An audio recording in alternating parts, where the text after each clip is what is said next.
Welcome, folks. We're going to get started in just a couple of minutes. I'm giving everyone a chance to grab a coffee, a water, a Red Bull, whatever a beverage of their choice before we begin this presentation on purple teaming in the US government.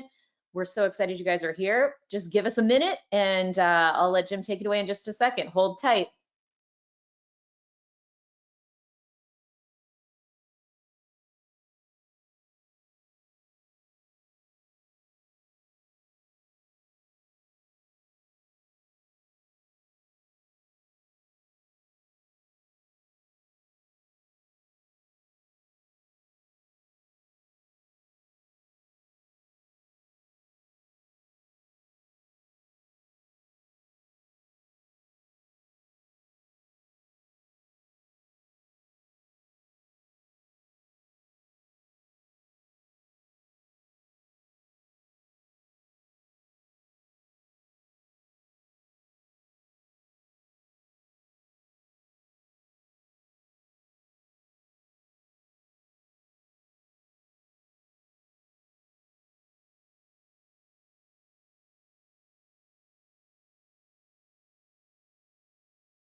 All right, it is 10:02. Hopefully everyone has a beverage to enjoy while you watch this presentation. I am super excited to introduce you to Jim Mason, our senior sales engineer here for federal operations at AttackIQ, and he's going to be leading you through the topic of purple teaming in the US government. We're so pleased you're all able to join us today. And with all that, take it away, Jim. Thank you, Jordan. Today, you'll receive an overview of the AttackIQ Security Optimization Platform and how federal agencies, along with the DoD, are using purple teaming and automated testing to validate their cybersecurity readiness. We'll cover 4 key points during today's session. First, what purple teaming is and how it can help you gauge the readiness of your current security solutions. We'll show an example of a purple teaming workflow. Next, we'll look at 3 key subjects and initiatives in the federal space: NIST 853, Zero Trust Architectures, and Advanced Persistent Threat Groups. Finally, we'll provide an overview of the AttackIQ Architecture, followed by a demonstration. So threats are everywhere, from all types of APTs and actors all over the world. Unfortunately, most organizations lack clear visibility into their security controls effectiveness. Security controls fail often and silently, and that leaves the door open for potential breaches. So how can you be sure that the endpoint detection response, next-gen firewalls, content filtering, segmentation, and pretty much everything else you've already bought and deployed can withstand these threats? The answer is in what we call purple teaming. Purple teaming with AttackIQ combines the activities of red and blue teams, and this automates your security control testing, so you can test more accurately, more often, and at scale. Now, this will enable you to measure the effectiveness of your security configurations and receive guidance on how to fix what's broken before an attacker can take advantage. Here's an example of how a purple team flow should work. The red team executes iterative attacks against the infrastructure. These are tuned to replicate adversarial capabilities without doing actual damage. Stopped attacks will generate reports of detection and mitigation details back to the red team. Successful attacks will generate reports of attack methods and exposure details back to the blue team. Next, the red and blue teams should jointly debrief all actions in coordination with IT operations, and the recommended mitigation should be put in place, your attack techniques refined, and hopefully the attack surface reduced. Continuous testing is the next step. So this is not only continuous testing, but improvement, which should refine your detection capabilities and enable increasingly difficult scenario execution in the future, further improving your security posture. Now let's review NIST 853, Zero Trust, and Advanced Persistent Threat Groups, all of which are important to the DoD and federal agencies. NIST 853 is really a catalog of security and privacy controls for federal IT systems.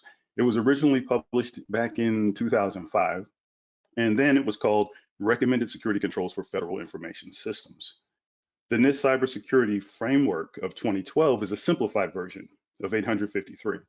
And NIST has become a global standard for security control regulation for a wide range of organizations worldwide. It consists of 5 high-level core components: identify, protect, detect, respond, and recover. Beneath these components are 23 categories, such as supply chain risk, data protection, identity management, and access control, plus an additional 108 subcategories or families of controls. Each of these families is further subdivided into detailed objectives, such as length of password and number of special characters required in each password. Now note that NIST 853 applies to all federal government agencies' IT infrastructure, both Department of Defense and non-DoD. It also applies to government contractors and others who work in the federal space. Only the national security systems today are exempt. So next we'll talk about Zero Trust. Zero Trust has gained a lot of traction recently for good reason. Zero Trust focuses on a policy of default deny, meaning that connections between assets by default are not allowed. And you could liken this to the way military bases validate every entrance and exit from a secure facility.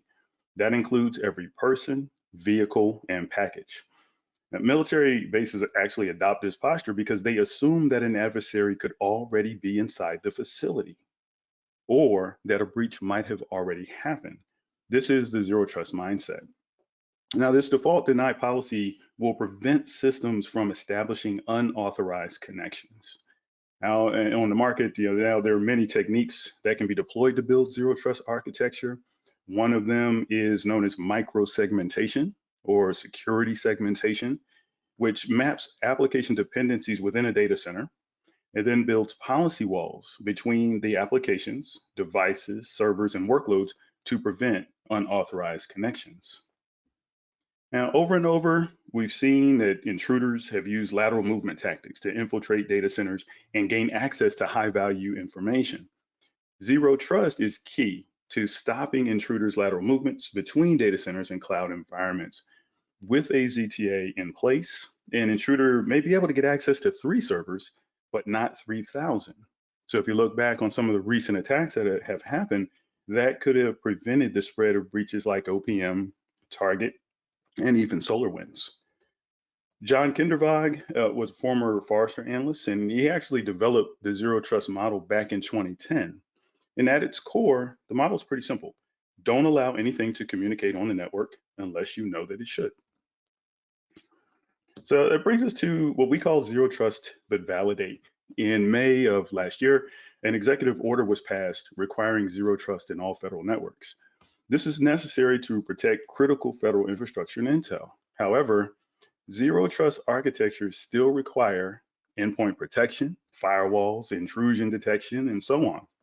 Now, these have to be configured. They're just part of the architecture. Unfortunately, they can also be potentially misconfigured. Thus, we at AttackIQ have adopted this recommendation of Zero Trust but Validate. Validating these security controls on a regular basis, along with the segmentation policies, will provide you a level of awareness that occasional penetration testing simply cannot. So now we get into the AttackIQ architecture. This diagram shows the deployment architecture. It consists really of 3 key components: the AttackIQ management platform, assets, which we also call test points, and the integration manager. The platform's user interface can be reached using a web browser over TLS 443. Note also that all the product functionality can also be accessed via API for advanced users. So if you're one that is heavy into API, or you choose to do things programmatically, you can do that with AttackIQ because it is an open API first architecture. Now, AttackIQ itself can be deployed a number of ways as a managed SaaS cloud, on-prem virtual appliance via an OVA file. We provide you a link and you deploy it within VMware 6.5 ESXi or later. It can also be deployed via air-gapped OVA. And then lastly, via Amazon Machine Image or AMI if you have an AWS environment. And getting started with AttackIQ is very easy. You're going to designate devices or assets in your environment, and you'll install a very lightweight piece of software. We call it the AttackIQ agent. It's not an agent in the classic sense though. This agent runs in stealth mode. It does not hook into the kernel. It has a very low memory and CPU footprint, and it executes AttackIQ assessments, which is the testing methodology that you execute with AttackIQ. It does all of that without disrupting the workflow of host systems and servers. Now, these AttackIQ assessments, they consist of tests. Just think of a test as a folder, and those folders contain scenarios. Now, these scenarios are Python-based scripts, and what you're doing with those is actually mimicking attacker activity, tactics, Mitre-based techniques, and so on.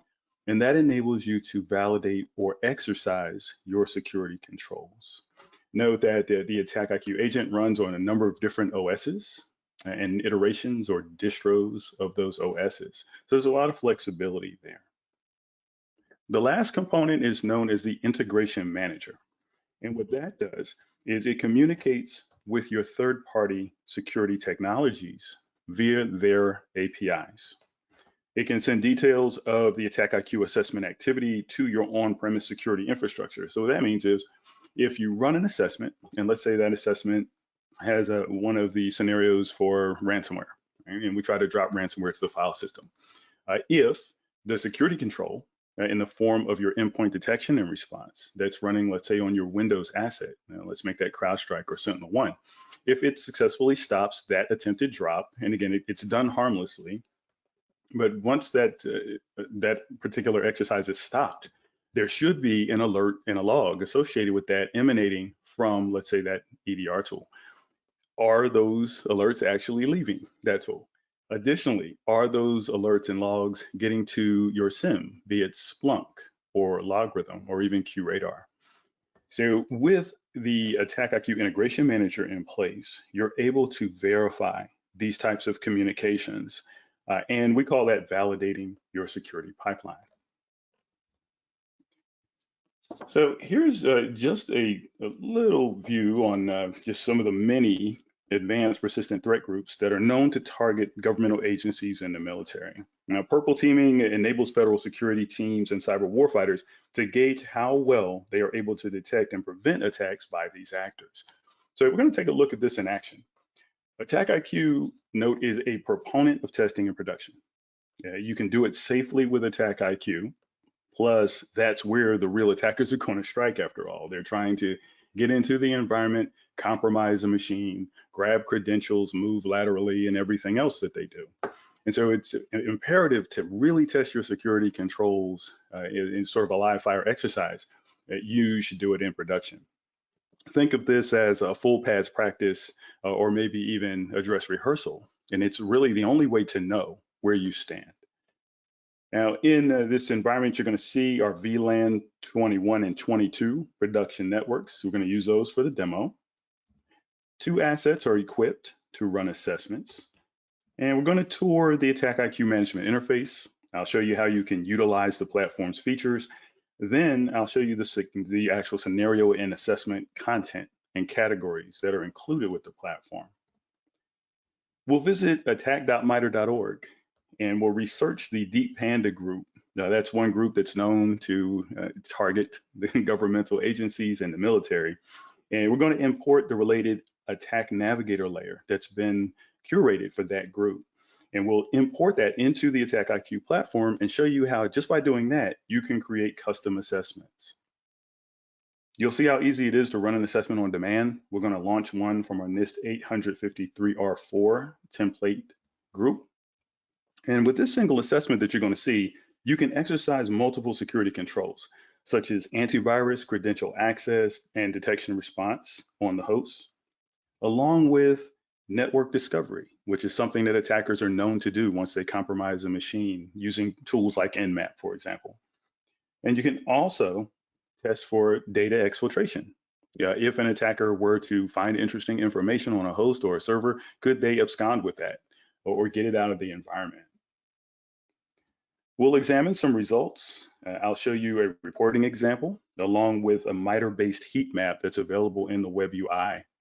Finally, you'll see how to mimic APT campaigns using an AttackIQ feature that we call attack flows or attack graphs. With attack flows, you can graphically emulate step by step the techniques that adversaries use during a post-breach incursion. And the example that I'm going to show you is, or has been built using Mitre Attack Intel on the group known as APT29. So now we'll get into the fun part. Now let's get into the interface here. Now, AttackIQ is designed to be very easy to use. That's a key component of this system. If the solution is harder than the problem, we believe the solution becomes part of the problem, and we do not want that. This has to be easy to drive and give your team actionable intel so that you can improve your security posture. So everything starts in the upper left-hand corner here with this hamburger icon. If you click on that, it opens up the menu. And here you'll find all the administration, configuration, reference, testing features, and so on. As you can see here, everything starts with the agents. And so once you identify devices that you wish to run AttackIQ assessments from, you can download the agent for a given OS. If you need to configure for proxy, for example, you can do that before you even download this agent. And then once you do that, you can manually place the agent on a machine. For a broad-based deployment, you can also use automation tools such as SCCM, Chef, Puppet, and so on. Again, you don't have to put these on every single device in the system. You just want a large enough sample size so that you can test the security controls and their associated policies or configurations to know where you stand. Once you deploy your agents in the environment, you'll have a list of active assets. That simply means that these devices are now selectable to run assessments, and you're going to see that when we launch. Additionally, in the platform, you have the technology stack. So I mentioned the integration manager a little earlier. And so in this environment, we've integrated CrowdStrike Falcon, Palo Alto, and Splunk is our SIM. So these solutions can speak to the integration manager, and you can see the logs for related AttackIQ activity in the AttackIQ platform when you run assessments. So that's the value add there. We do provide documentation, so you can get into the support portal, and once you're in the support portal, you have the ability to see blueprints. So this is our best practice library, use cases, sample outcomes. Also have documentation for the entire platform available here. So how to deploy, how to configure, and how to use the platform. And even Jupyter notebooks. So we've had situations where customers and prospects have wanted to have specialized reporting after their POC, for example. So we've built this library of Jupyter notebooks to give you a leg up on getting things like that going. Lastly, I mentioned that AttackIQ is an API-first platform. This is critical because you want to know that the platform can grow with you and you with it.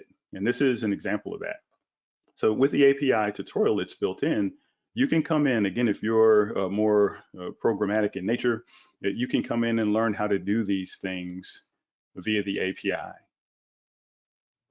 And we endeavored here to make sure that this was not only usable, but we tell you how to do things so that you can come in and see examples and know that you can execute these different types of exercises. Now we'll get into how AttackIQ works. If you click on the hamburger icon and go to scenarios, you'll see the library of scenarios that come with the platform. Now, scenarios in AttackIQ are packages of scripted red team and real world attack steps. Again, with AttackIQ, you are emulating known attacker behaviors, and that gives you that real world feel within your environment. Today, let's see how many we have.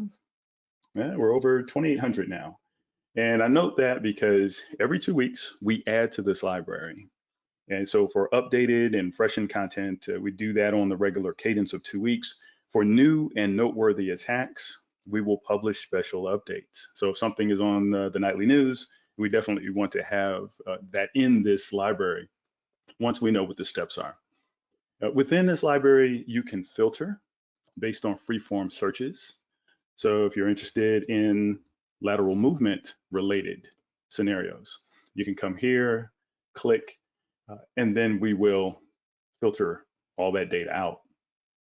Or you can use the filter button here. So let's say you wanted to test your data loss prevention tool to see if someone could exfiltrate data out of your environment. Well, you could come in, look at the attack tactics, find exfiltration, and then DLP. So that's the technique. And then, of course, the security control that you're seeking to exercise. Just click on done. And now we'll see all of those related scenarios. Now, within a scenario, we provide a lot of detail. We want you to know what this scenario is going to do because you're running in production and this is an open system. So by selecting details, you can see a full-on description of what this scenario is going to do and how it will exercise your security controls. If you wish, you can download the source code. Again, in the spirit of openness and transparency, you can definitely check the source code out. If you want, you can check the parameters for a given scenario.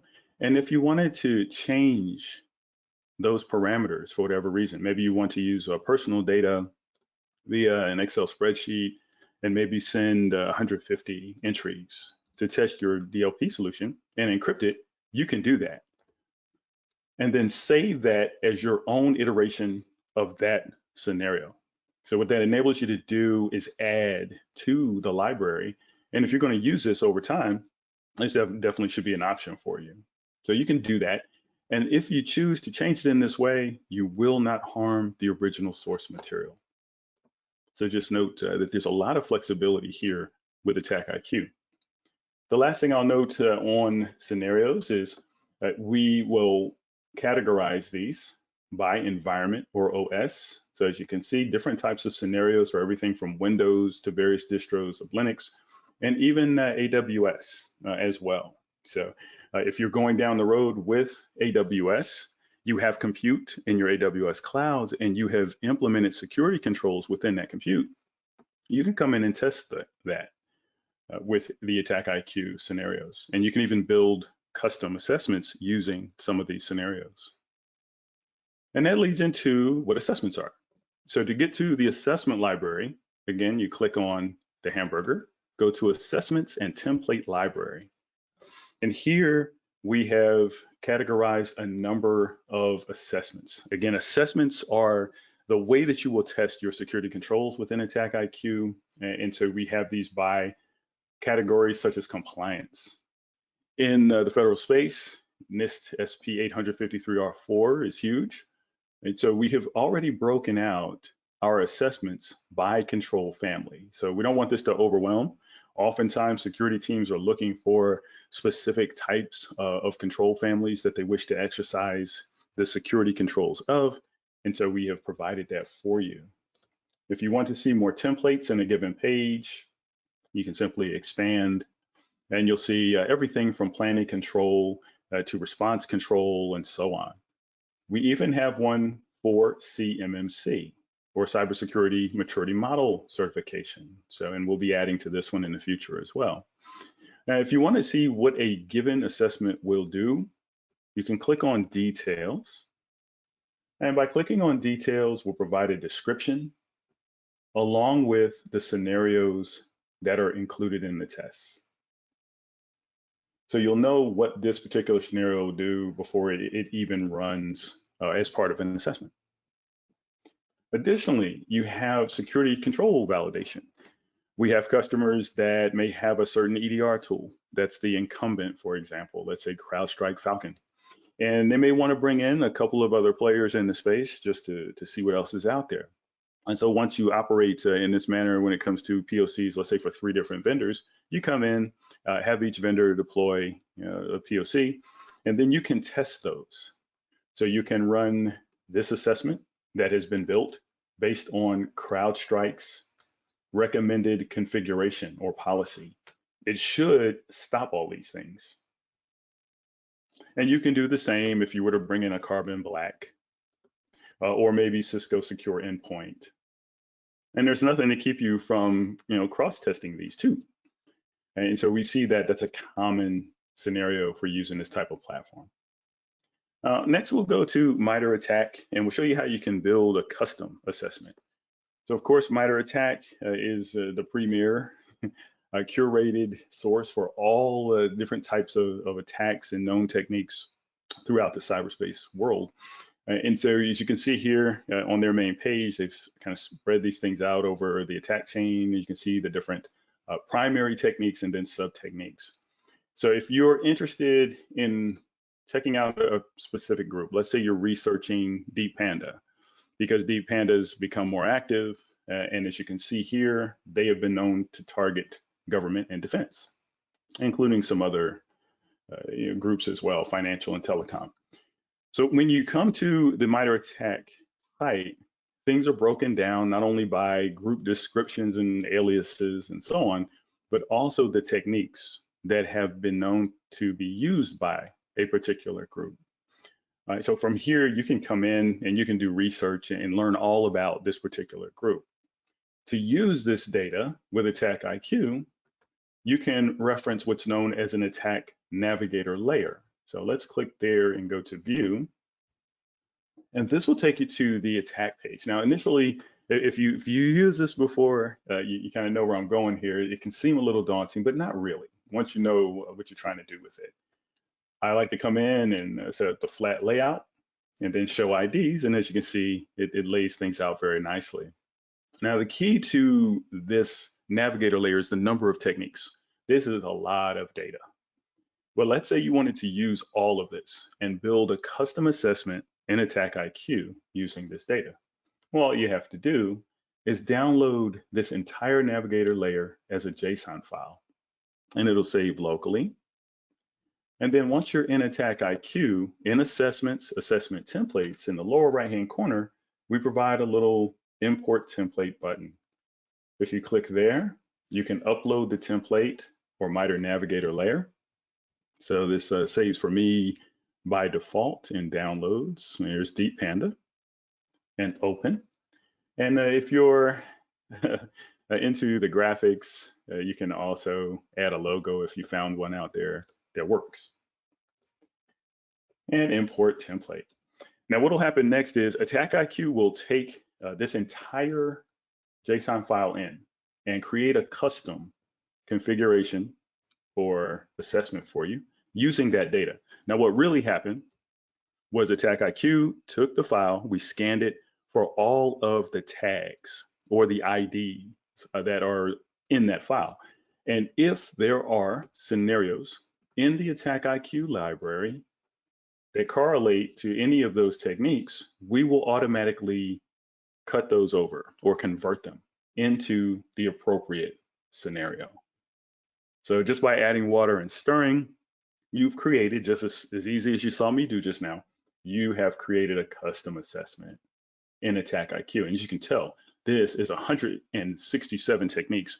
Otherwise, you would have to script all of this, or we would have to script all of this to make this happen. So that's just an example of the true integration with Mitre Attack that you have available to you with AttackIQ. Now let's launch one of these. Let's go back to all and let's pick, matter of fact, compliance. So you see this, the NIST family that I showed you a little earlier. We're going to pick the NIST SP 853R4. Now this is a sort of a mashup or an amalgamation of some of these other assessments that you see here. And it has 89 total scenarios. And if we click on the details, this will show you that we have a number of different things that we can do here with this particular assessment. And so I like to run this one live. So let's refresh.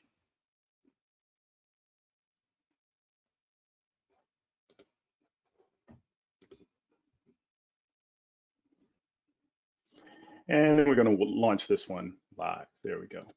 So let's go to compliance. an overview. Now, if we click on details, you can see here that we have the initial access, execution, privilege escalation. So all of these things are going to be done as part of this assessment. This is a lot for a red team to do manually.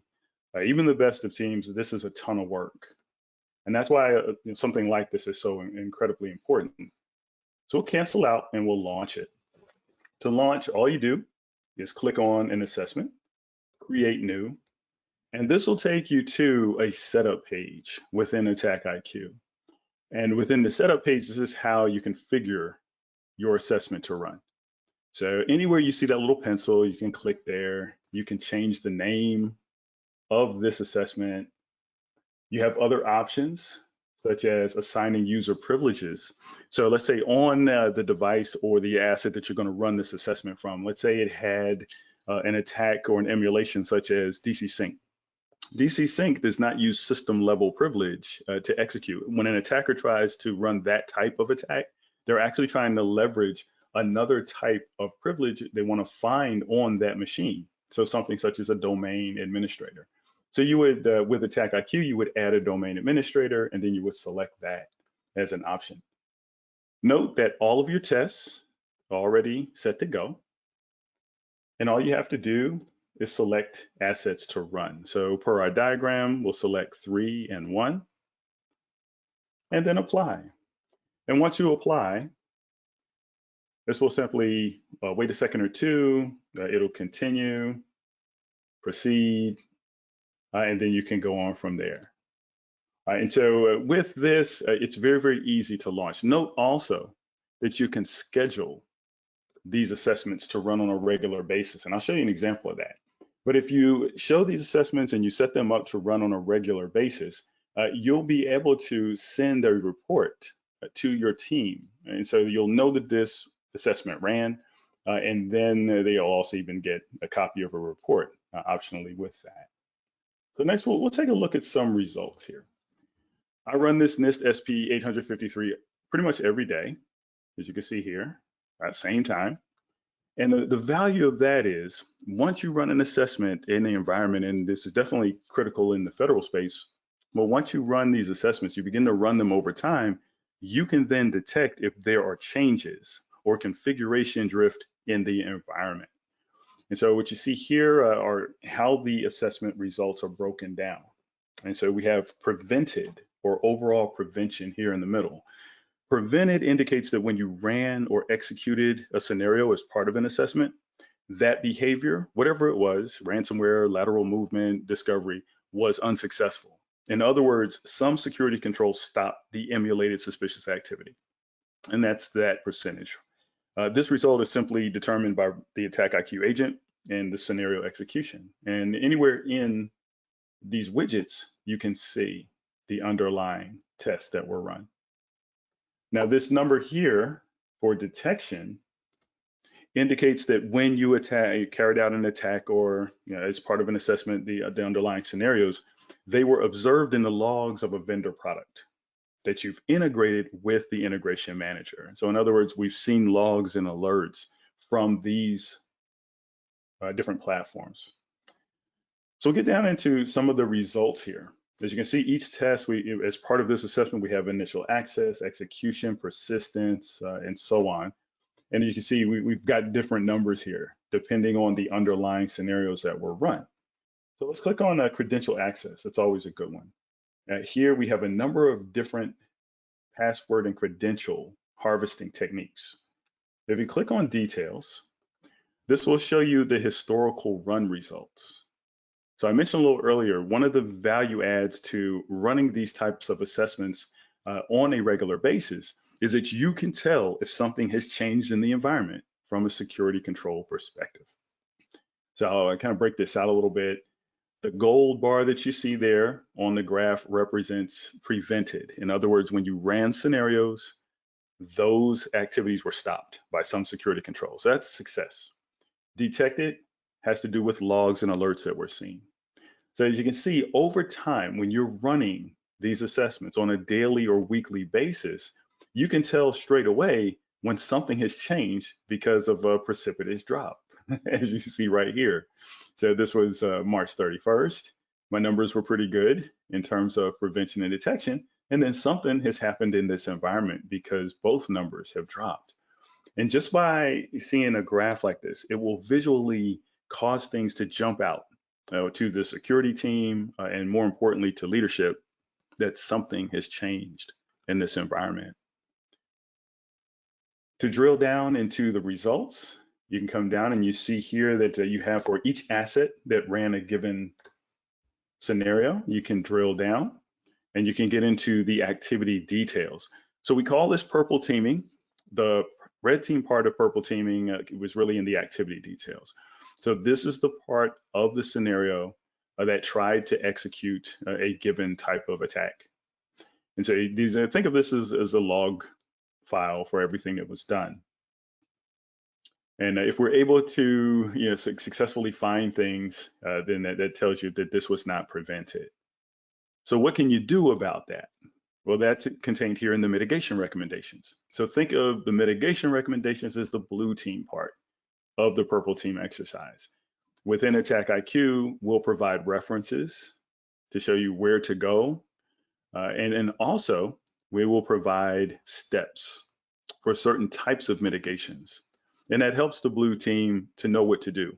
The idea, of course, is they go, they make these changes, and then you run the assessment again. And hopefully your numbers will be better. And then additionally, we have detection details and IOCs or observations in sticks format.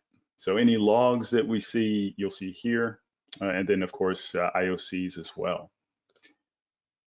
Reporting is provided, of course. Reporting is very powerful in AttackIQ because it gives you actionable intel and it provides leadership with a way to see where you stand. And so this will show you the executive summary, glossary of terms, the status of the results analysis, and then what I like to call the report card. How did you do? So for each test or security control that was executed or exercised, the technologies that were exercised, and then how you did. So here's your prevention and detection numbers. And of course, over time, you want these to get better, more green than red. For the technical team, this report, it's an example of a detailed report. We also include all of the mitigation recommendations and results per asset that ran a given scenario. This is an example of our heat map. The heat map, of course, is based on Mitre, which you saw a little earlier. This will show you over time how you're doing. It's a nice graphical representation of assessments that have contained scenarios that map to Mitre known techniques. And so you can come in here and you can drill down as well. The last thing I'll show you is the attack graph. So groups like APT29, Fin6, Fin7, and Menu Pass, and so on, they use a number of steps or multiple tactics as part of a campaign. So in order to emulate that, AttackIQ has an anatomic testing process. We call it attack graphs. And with these attack graphs or attack flows, you can execute scenarios in a series and as part of a single process. So as you can see here, this is the first step or node 0. This purple star denotes the starting point. And note that what this is saying is the first step to this attack, as we know it, is to drop cosmic dupe to memory. If you run this against an asset or from the perspective of an asset / defender, if this is prevented or not prevented, we'll move to the next step. Same for steps 1 to step 2. If prevented or if not prevented, we'll go on to step 2. But note that here there's a little green nodule. So that says that if this particular step along the process is prevented, that will end the test. So what that tells you as a warfighter is that if APT29 were to get in based on your security controls as currently constituted, you would have stopped them at step 2. They would have gotten no further. Note with these graphs, you can build out very extensive test trees. And you can do this very easily with AttackIQ. It's just a graphically driven interface to add steps and connect them. This would have taken hours in Python. So this is designed to be a much easier way to go about it. So we hope that you've enjoyed this. If you can, just join us at attackiq.com. You'll have access to solution overviews, data sheets, blogs, and collateral. This is a white paper on achieving compliance with NIST 853 and CMMC. We also have a couple of blogs and write-ups and white papers on zero trust. And then lastly, we invite you to check out the AttackIQ Academy online. This is our way of giving back, and it's free for partners, prospects, students, and customers. We have over 25 high-quality courses and videos. Again, it's 100% free, and you can even earn Credly badges and CPE credits. So this is just an example of a video that's available in the Academy on emulating APT 29. So with that, we hope that you enjoyed today's session. We thank you for joining. And at this time, I'll turn things back over to Jordan to see if there are any questions. Thank you so much, Jim. Not too many questions at the moment. If you guys think of something at 3 a.m. or whatever and wish you had asked Jim here in the session, please do feel free to contact us. We are always happy to get back to you. And being a marketing gal, I have to also shamelessly plug that right now at this very moment, we are in the midst of our Purple Hats Conference. You still have time to join some sessions. Our 10:45 sessions focus on AI. We've got more on Mitre Attack, lots of good stuff happening. So go to purplehats.org if you would like to quickly register. It'll take you 2 minutes, and then you can hop into our sessions or view them on demand later.